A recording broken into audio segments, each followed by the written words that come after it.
Good afternoon, Paul. Good afternoon, Ajahn Sumedho. So today is Sunday, 26th of July, 2020. We're making a special recording. Yes, I thought since the coronavirus lockdown and we're not encouraging people to visit the monastery, they might appreciate a video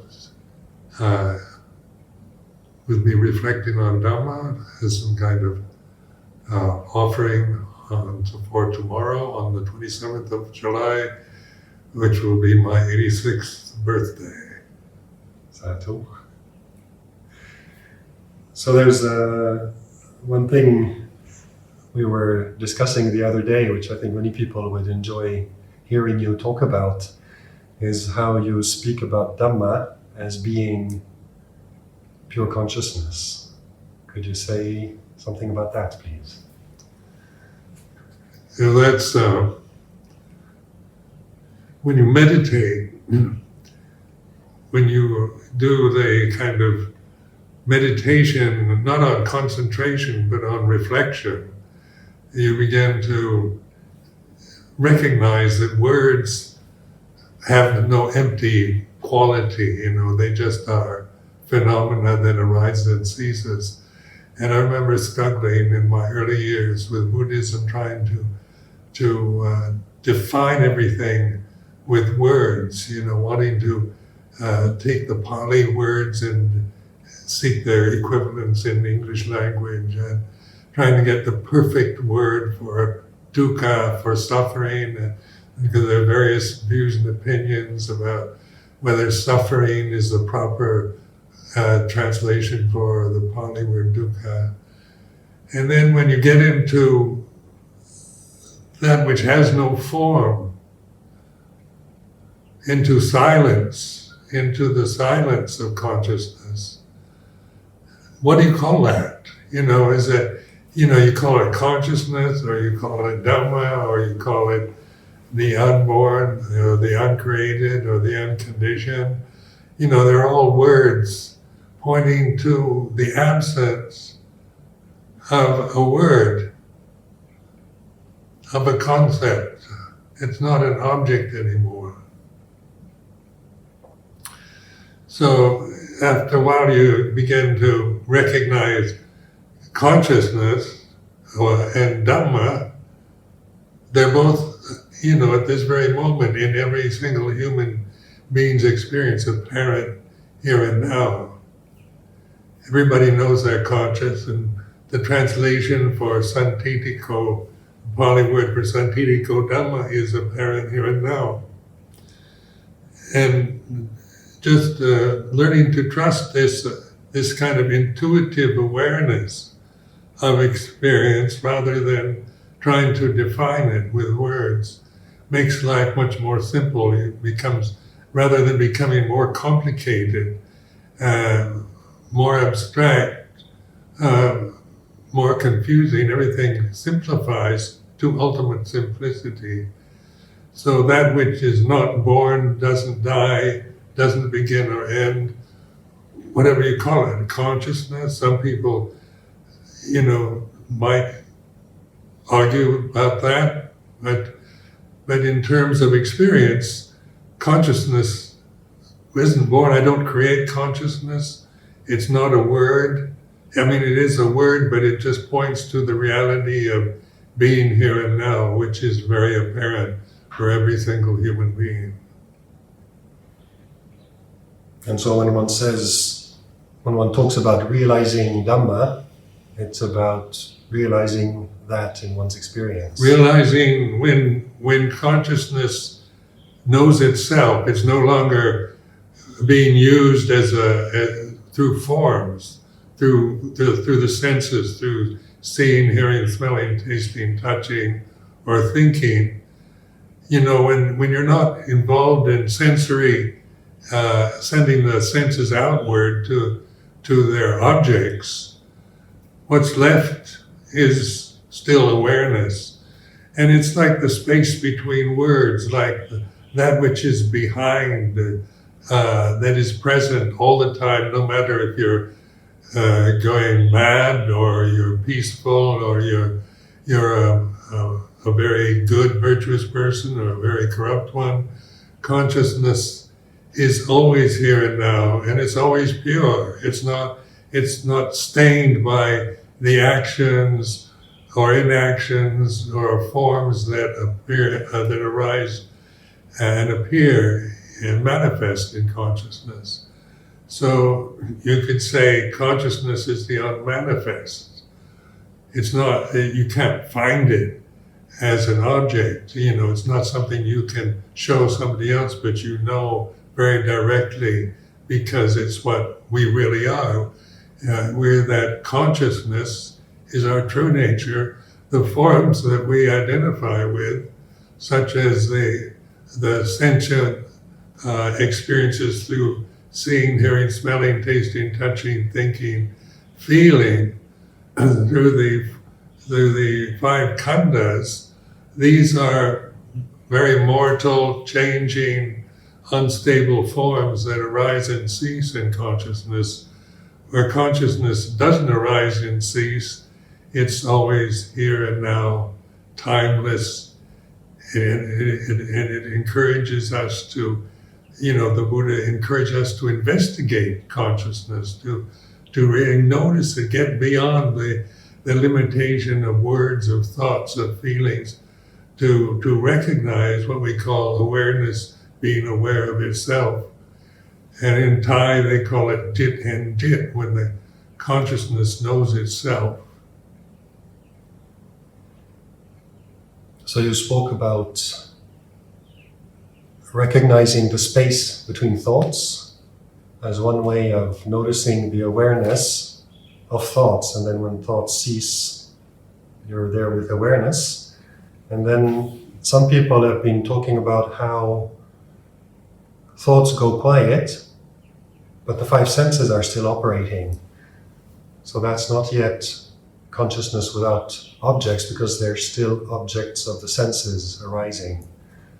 How would you suggest working with that? Well, look at consciousness as a kind of the substratum. It's ultimate reality, really.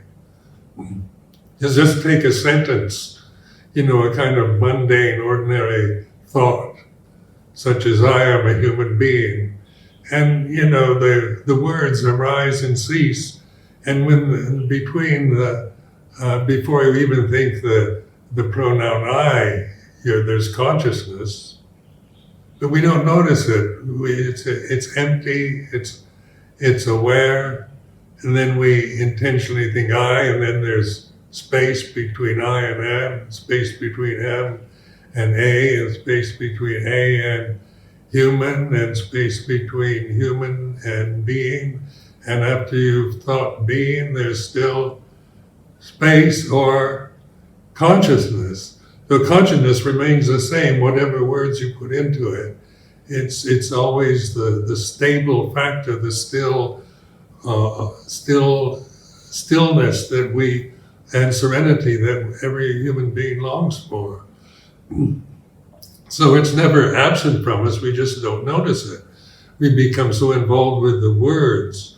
We're very thinking, kind of cerebral species. We, unlike other species of mammals, we think a lot. We have vibrant vocabulary. We're full of ideas, concepts, objects to think about.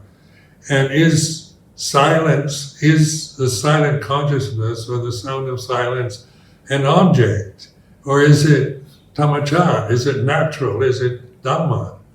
That's what we really are. Some people think of, when I talk about the silence or sound of silence, that it's still an object of awareness, where it is awareness aware of itself.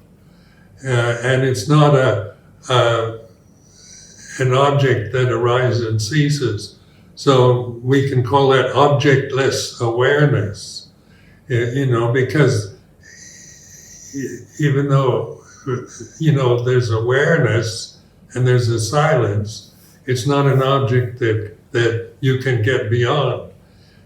trying. I used to spend hours meditating on trying to get beyond the silence because I've had this idea of objectiveless awareness as the ultimate goal, only to never find a way beyond it. You can always add to it with thoughts, with feelings, distracting yourself through looking at things or talking or eating or various ways to distract the mind from the awareness, but the awareness of itself.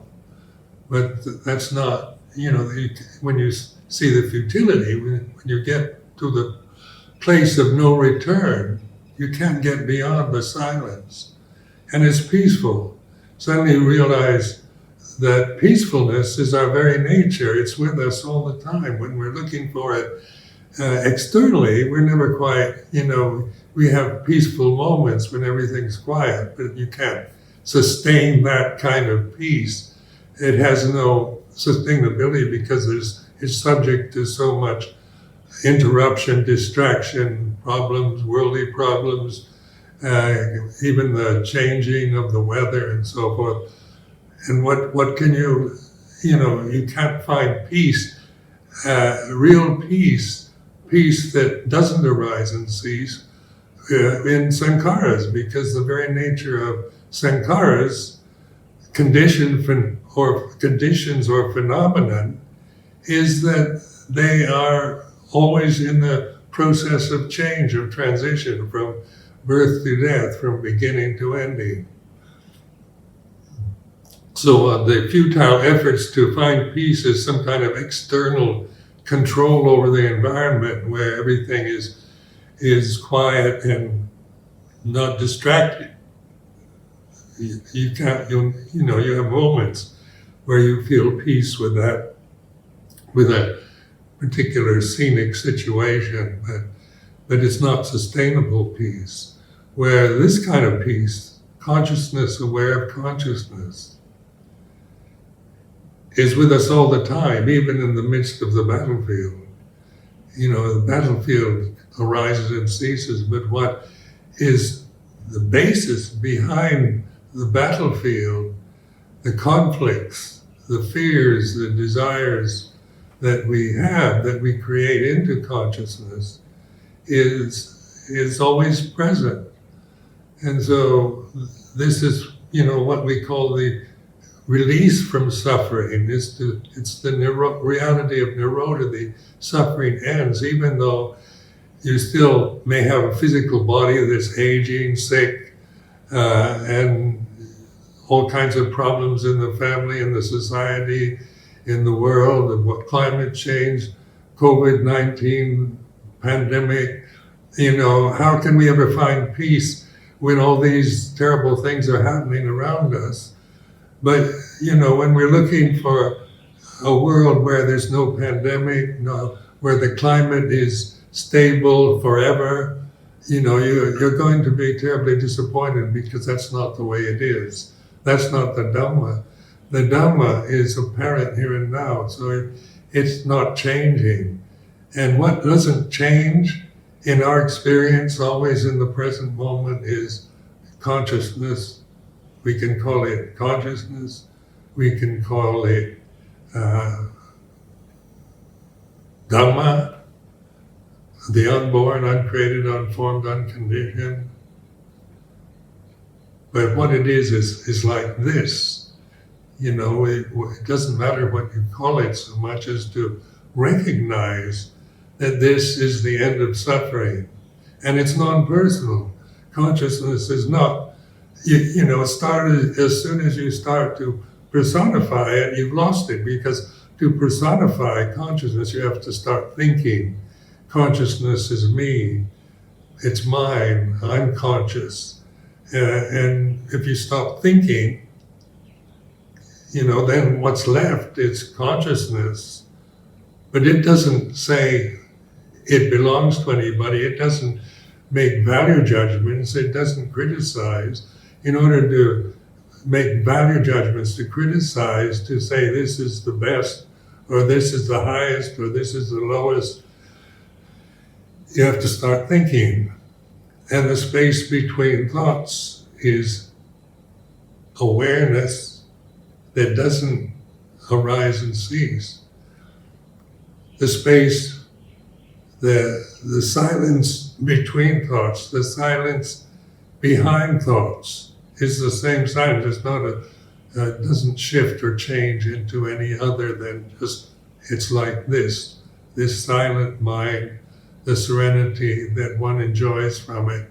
Once you willing to recognize it and surrender to it, you have to abide in it, let it be you rather than always creating yourself as someone with problems, someone with doubts, with a man or a woman or a rightist or a leftist or, whatever identities you prefer to use for your own experience of life.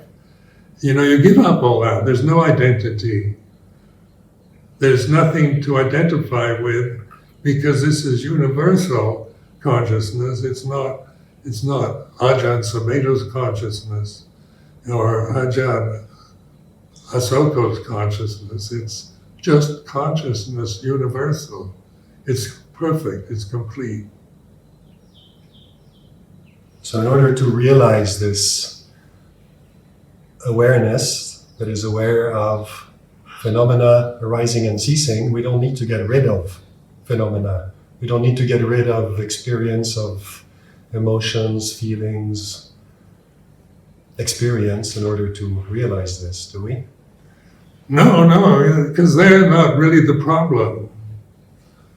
This is a realm, that we're experiencing in a human form, and it's fraught with old age, sickness, death, loss, grief, sorrow, despair, and anguishes. And we have senses, so we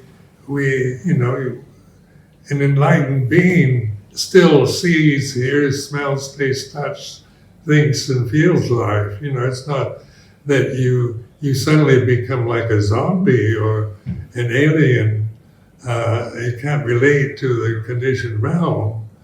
That is not, that's just impossible, because when we have insight into Dhamma, we, no matter how profound it might be, we still have a human form that is aging. Like tomorrow, on the 27th of July, I'll be 86. This is an 86-year-old phenomenon that was born 86 years ago. And is it, do I claim it as, they say, it's my birthday, these are conventions. Ajahn Sumedho's 86th birthday, it's a convention. But actually, consciousness doesn't have an age. Bodies have ages, as we all are very much aware of. Nobody's going to argue that point. So even the Buddha got old, got sick, and died. Even the Lord Buddha himself of 2,563 years ago, after a perfect, complete enlightenment, still had to live with his body till the body no longer sustained consciousness. But consciousness didn't die with the Buddha. The Buddha didn't really die. The body of the Buddha died, that was all. But this Buddha is the awareness, is consciousness. Buddha, Dhamma, or consciousness aware of itself. They're not just historical events in the Buddhist religion. It's beyond that. When we take refuge in Buddha, Dhamma, Sangha, it's not taking refuge in something of the past. It's always the present. When Luang Por Chah was encouraging us to use the Kamborikam, the mantra Puto, that's the Buddha's name. So it's apparent here and now to know, isn't it? To Puru, they translate Puto into Thai as Puru, the knowing. So consciousness is knowing. It's not personal knowing. It's like me knowing. I have to think about that I am the knowing, or I am the knower. But if I stop thinking, there's still knowing. In the silence of consciousness, aware of itself, there's knowing. It's like this. It's not judging anything. It's not, we use our thinking mind as our way of experiencing life. We have to define sankharas, we have to define conditions, define phenomena, give them, whether we think they're important, not important, beautiful, ugly, good or bad. We always have some kind of reaction to criticize or define it with a quality. But qualities are all sankharas, they're all changing phenomena. And in the scriptures, the suttas of the Tripitaka, the Buddha emphasizes that phenomena, sankharas, conditions, are empty. They have no soul. They have no. They're not a real person. They're kind of a permanent person or a permanent soul or entity. They are empty phenomena. And what is an empty phenomena is consciousness. It's what life is. What is life itself? And, these conditions, without consciousness, wouldn't exist. You couldn't have a body and a mind without consciousness. So a dead body is no longer conscious of itself. It's the senses start decaying, and the body goes through the process of disintegration and decay, which is what it's supposed to do, because it's nothing but food. It's a sack of food that we identify with and give so much importance to. That's why we have to eat every day, because you can't live on thin air, but the body needs food for its survival. And yet the body is our main identity, what we look like, whether we're black or white, male or female, tall or short, fat or thin. This is definitely where we create endless egotistical problems and worries about our appearance and our age, our gender. There's no end to those kind of problems. You start with one, you create 10 more kind of problems around the same thing. But when you let go of sankharas, relinquishing your grip, your blind, ignorant grip of sankharas, what's left when you've let go? You've not destroyed them. You don't have to annihilate them, terminate them in any way. Just loosen your grip. It's this blind attachment, ignorant, conditioned attachment to phenomenon that is the cause of suffering. And this can be proved as we observe. If you begin to recognize, to realize the gap between the words, the silence behind the sound, then you realize your true nature is that. It's not you're not a phenomenon. You're not a condition that depends on other conditions for survival. And so there's nothing to be afraid of. Where death for most of us, for most people, is, something that we think, it means the end of everything.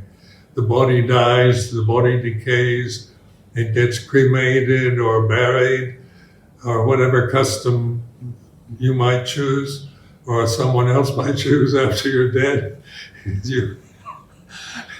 It disintegrates on its own. You don't have to get rid of it.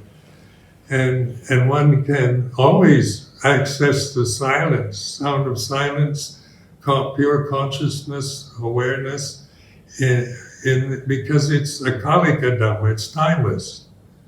It's not dependent on time, on a beginning or an end. Where objects that we see through the senses are all about time-bound conditions. Every thought has a beginning and an ending. Every emotion has a beginning and an ending. Everything we see, everything we hear, smell, taste, touch. The universe has a beginning and an ending.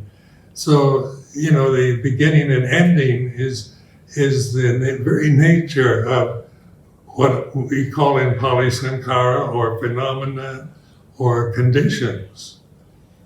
What isn't conditioned then? Can one condition know another condition? Do you think a sankhara can know another sankhara? It doesn't work that way, because sankharas are empty.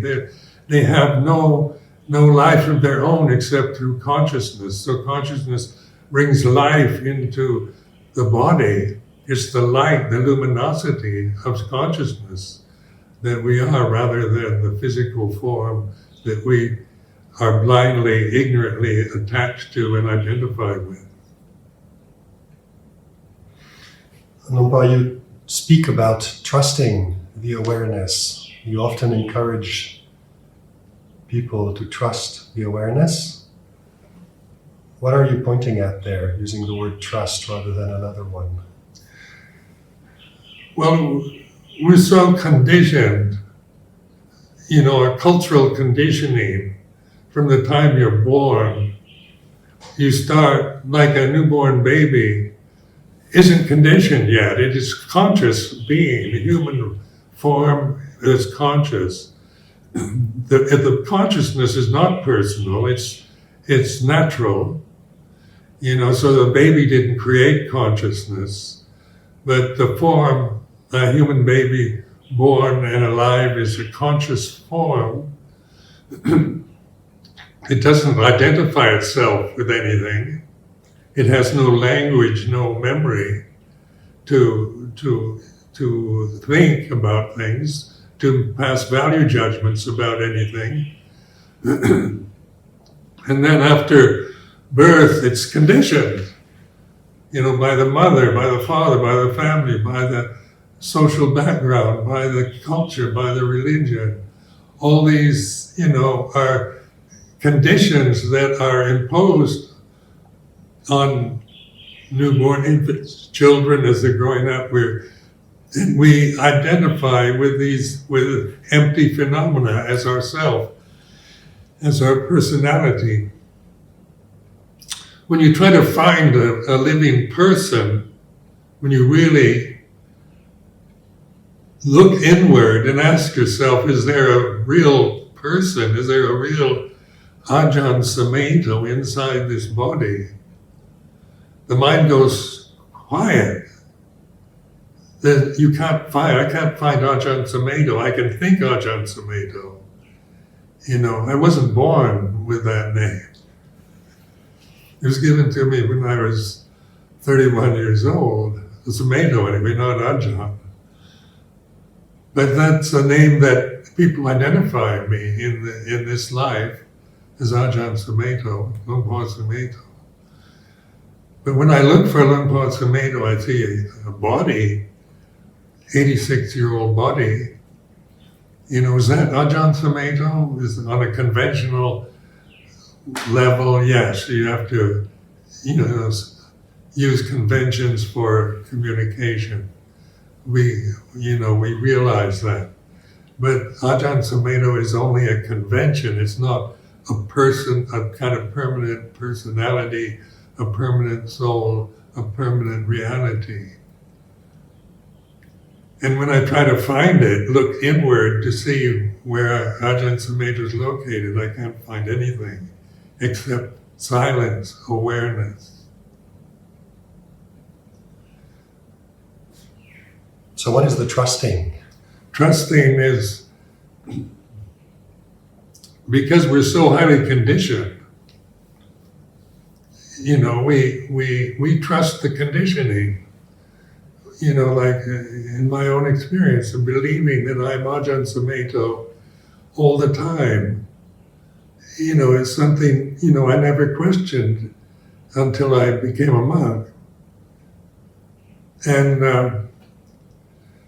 I just assumed, I was Robert Jackman, because my mother told me that was my name. So that was my first name.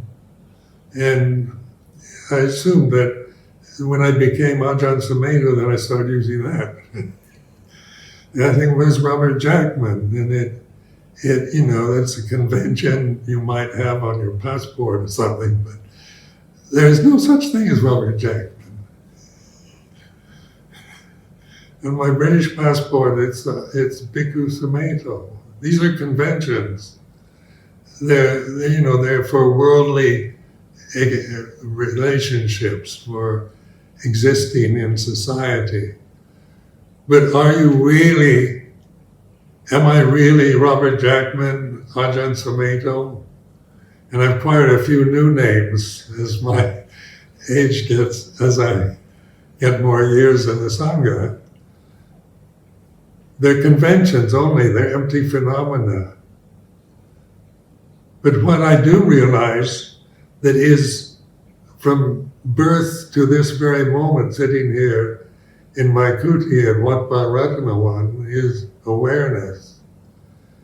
And then the advice of the Buddhists to trust this awareness, to make it clear, to make it, your real refuge, and to recognize it, the silence, the sound of silence, consciousness knowing itself is like this.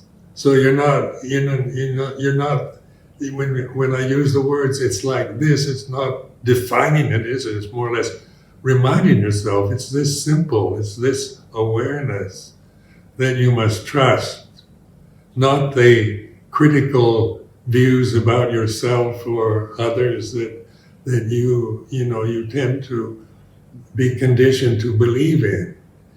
This is beyond belief. This isn't about believing in Dhamma or in Buddhism or anything like that. It's about trusting in the reality that we experience through this kind of awareness. Through awareness itself is the means that humanity has to access immortality, to realize perfection, to realize that they're not what they think and believe, what they're conditioned to identify with. They're not like that. Those conditions arise and cease and operate according to other conditions. But what is it that knows the arising and ceasing? Who knows thinking? You know you're thinking when you're thinking. But do you know non-thinking? You can know it if you trust your awareness, not just try to think about non-thinking, but observe the gap between one thought and the next, between two thoughts. That gap itself is consciousness that doesn't arise and cease. It's non-personal. And we begin to trust that. And it takes a while to really be, that's where what I call real meditation or bhavana is cultivating that, intentionally referring to that in a constant way as much as possible, not to get entangled so much in the conventions of my life that affect, the presence, absence, and happiness and suffering of myself and the community I live with, the society I'm in, but to really put forth an enormous kind of determination to stand as this awareness, be this, because that's what one is. It doesn't change. And it's the end of suffering. Because if you're patient and willing to access, to recognize this, trust it, there's no suffering in it. You can't suffer. Suffering ceases. It's the end of suffering, the nirodha, or the end of suffering is as taught by the Buddha as the Third Noble Truth. Thank you very much, Paul.